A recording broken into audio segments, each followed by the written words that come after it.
VVK Vlogger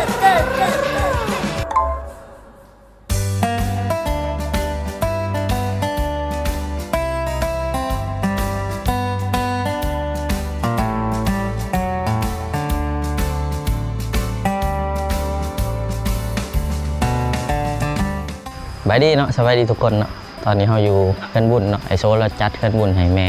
เราอันนี้ทีมงานกับมาครบแน่แล้วเนาะอันครูบากำลังสูตรอยู่นะเนาะเดี๋ยวจะหน่อยสิพาทุกคนเขาไปเบิ่งว่ามืออื่นได้สิใส่บาตรก่อนมือนี้มันต่างกองบุญมืออื่นยังใส่บาตรเดี๋ยวไปเบิ่งว่าบรรยากาศที่ครูบากำลังสูตรเป็นอย่างไรเนาะ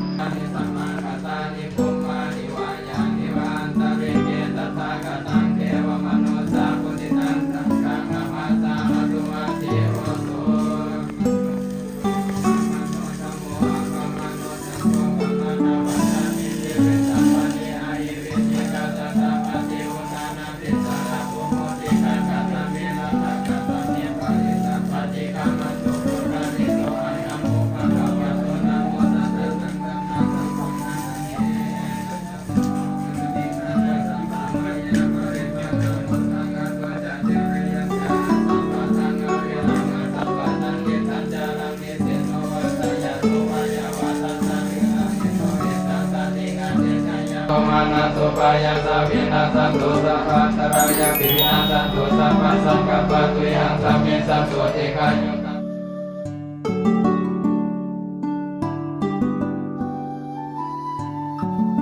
โอเคเนาะเอามาส่งอาจารย์แล้วอยู่วัดเนาะมืออื่นเท่ากับสีมาหับอีเนาะอาจารย์สิอันนั้นไปมืออื่นเป็นใส่บาตรเนาะต้องมาหับอาจารย์อีกอยู่วัดอันนี้วัดหลักสามเนาะวอนแม่ไอโซฐานแม่ไอโซอยู่นี่เนาะโอเคบายบายอาจารย์ see you again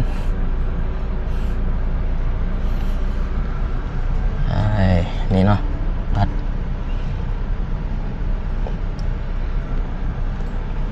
ไอ้ยังบ่มีไผเคยถ่ายได้นี่คอนเทนต์นี่เนาะนี่ถาดแม่ไอโซอยู่เบื้องนั้นเนาะอยู่เบื้องหุ่นนะทุกคนถาดแม่ไอโซกับเพื่อนบัดนี้ go home โอเคเนาะไปส่งอาจารย์มาเลยเนาะมีแต่มืออื่นจะสิได้ไปหับอาจารย์อีกตอนใส่บาตรเนาะตอนเราไปหับเขาไปถ่ายคลิปนะทุกคนนะอันเขาเป็นเวียดเนาะเขาเป็นคนเวียดเขาบูหูเนาะในการนี้เขาไปหับเนาะปกติอันไปหอนเปิบเนาะปกตินะเขาชิบอกว่านิมนต์อาจารย์ขึ้นรถนะสิเนาะเป็นคำใส่กับผ้ากับยังเขาเวียดเนาะเขาบูหูเขาก็ไปอ้ายขึ้นรถอ้ายเอินอ้ายแล้วครูบากับหัวอยู่เลยเนาะเอ้าอย่างนี้เป็นยักษ์กุมพันตี้เช่นนี้เบิ่งไว้เบิ่งท่ามันเฮ็ดคือยักษ์เอาเอวเขาเด้อเห็นลิ้นกองเด้อโอเคเบิ้งโอเคนายพี่กินสไตล์เวียดเด้นั่นเหรอเอาไอ้แปะซะก็เขาปุ้นใส่โอเคมันสไตล์เวียดเอ้าสไตล์เวียดนี่เขาสไตล์ยังมือยุบอ่ะจะหูว่าสไตล์ยังสไตล์เล่านี่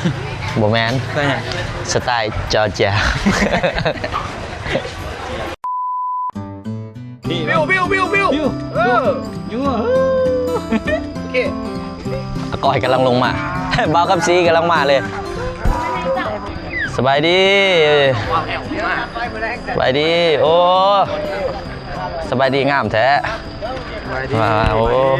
เป็นจังได้มาจังได้นี่บ่าวยังว่าโอ้บาซิดป่ะนี่โอ้บาซิดนั่งหน่อยมีผู้บาซิดเปิดสองฮะนั่งหน่อยย่างเบาก่อนมาหน่อยโอ้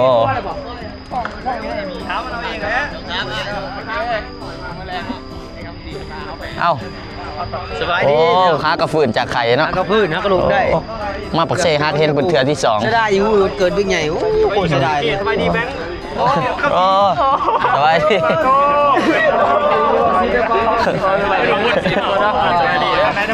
เราอยู่มาเจอกันบอกสียังบ่ทันกบได้นี่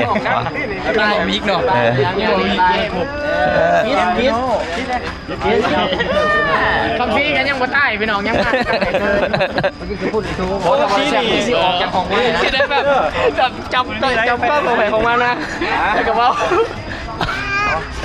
คนเบิ่งคัดสิเบิ่งสองได้วะ เอา เบิ่งเลยคนเบิ่ง มีแต่กล้องกีหนักนะไปชิบุทายไปชิบุทาย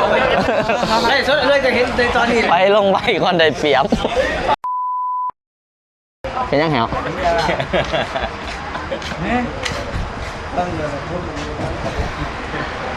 โอ้ยมาเบิ่งแขกเบิ่งยันพี่นั่งยังอยู่ถึง ไซส์เหรอแม่ ฮะ เข้าร้านในส่วนกับไซส์แม่ นะ อ้าวเอิญเมียในที่แหละ บายดีขอบใจไอ้น้องทุกคนเด้อที่มางานบุญ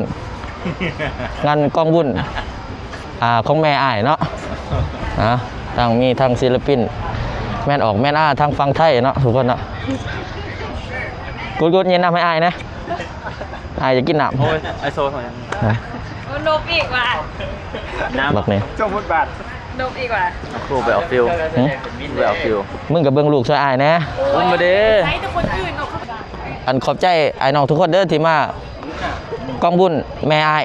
เนาะอ้ายจัดให้ มาเลยผมว่าจะได้ ไปสิทีมที่ป้าเนาะ อันจะได้มักอยู่ว่าน้องอ้ายนะ มากเลย มาก อันเหรอ มีแพ้เลยตอนนี้ อันนี้ใครเอ่ยอะไรวะ เชียวตีนี่ทำกัน มาดูสิตัวเดี๋ยว หาเลย อันมาดูแล้วเชียวตัวว่านังหน่อยมีแพ้แล้ว โอ้นางหน่อยโสดตีอ้ายกับบูหูคือกัน ไอโซ นางหน่อยเอ้ย น้ำมันให้ นางหน่อยโอ้นางหน่อยเสิร์ฟอยู่ น้ำมันมาให้เลย นายเอ้ยมาให้นะ คืออะไรคือ แถวเชื่อมได้แล้วประตูน่ะ แหวเบื่อวันชิว โอ้ย่อเบี้ยมาย่อเบี้ยช่วยอ้ายนะมา โซ่จะมาได้กับเพียงหรอ โอ้อ้ายไปสิใหญ่ลงมาอยู่ลุมนี่แหละแมน มาอยู่พี่เลยป่ะ คันกันนี่แหละคันจะมักน้องอ้ายก็สิ มากเลย แมนอ้ายก็สิเป็นทางเป็นหยังไห้ เอาแต่เก่าจะคู่ว่าล่มเอาเองหรือไง นะ แล้วแต่มึง โอ้อ้ายเปลี่ยนใจแล้วแมนอ้ายผู้ใหม่แล้วแมน ดีต้องมีแห้ง แมนย่อเบี้ย โอเคลุง โคตรซอย มา โอ้เพื่อนจะได้กินเบียร์ให้ในเกตเนาะ เอา กินเบียร์รูเนาะ ดูแน่แล้วเบียร์ คนหลังเนาะ ตัวย้อนเบียร์ให้ไงเนี่ย ว่า ตัวย่อแฮะ กินเบียร์แล้วมีโอเค แฮว มีพลังหามกินเบียร์แล้ว แฮวเอ้ย ไปเฮา โอ้ คือว่าฝนทั้งพี่บ่าวพี่บอยมาเตรียมทีมเลย เป็นสัตว์บ้านนั่นนี่ใจด้วยกูมีคนค้นซอย เอ้ยตุ้ยจะว่าผู้ใดซื้อโซฟาน่ะ โอ้ย บอกให้ถือเด้อไฟโซฟาน่ะ ฮะจะบอกให้ถือได้ มาแล้ว บอกมันถือเขาช่องเบี้ยขึ้นได้นี่โอ้เอาละ จังไงเพิ่มเด้อเอาไว้ก่อนมือเนี่ยจะเอาเพิ่มโอ้ยยกอันเดียวได้วันนี้ แห้งหลายใช่ปะ เดี๋ยวกดเงินมาเลยแฮวเดี๋ยวค่ะจ่ายวันนี้มึงสิเฮ็ดอ้ายแน่นี่เด้อ ไอโซ่เฮ็ดใจกันเลย โอ้แฮวขึ้นเงินหลายแท้ เฮาไม่ให้เอา10 บาทที่ บ่ได้เบิ่งเกมนี่สิบ่ฟีดน้ำมันจักเถื่อนี่มันเอาแอกับอ้าย ไอโซ่อาหารที่ไหนโซ่ทั้งตีเบียร์ โอ้มึงสิใส่อ้ายบ่มึงมานี่มาแม่โอ้บักกดเอา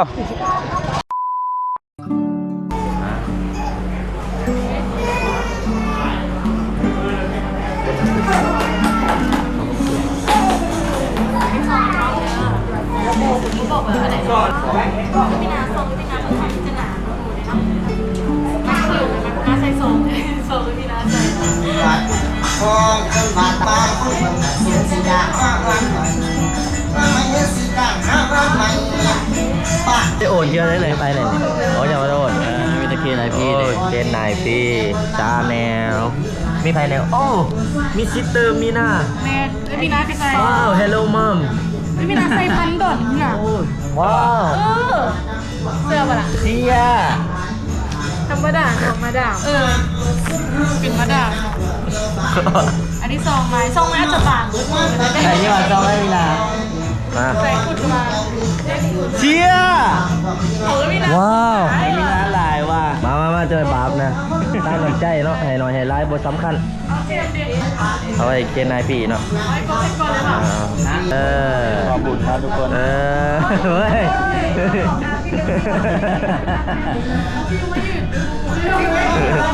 นะเช้าคอยเขาถามเลยเป็นยังเวลาเขาไม่โมบุญแล้วเขาสีใดอันนี้ครับเพื่อน อ๋อ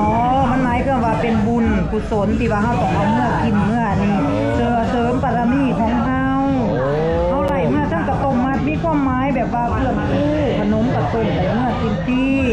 โกหูได้นี่โกหูล้วนๆได้นี่ เฮาต้องเอาบุญเมื่อดีแท้เขาจะให้เฮาโอมากเพื่อได้เอาบุญกราบ ไอ้โจ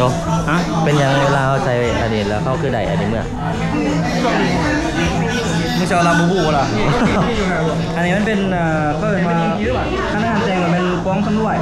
แต่งานบุญเขามันต้องให้ข้าวต้มขนมเพื่อยัง ขอบใจวะ เอาไปกินน้ำใจกันหน่อยเดียวจะมาเอาไปกินมันกินได้ไม่แสบพร้อมอีก แล้วกินแล้วมันได้ยัง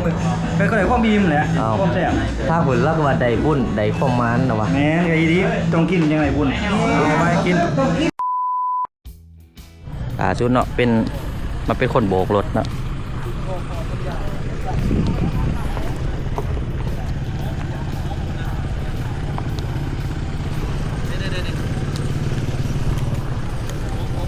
ยังได้คันหนึ่งติ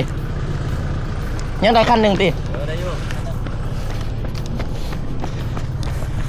เนาะลงมาหลายเนาะต้องได้โบกเขาจะหูทางลงเนาะเขาลืมเขียนป้ายบอลเขาขุดขนาดดิ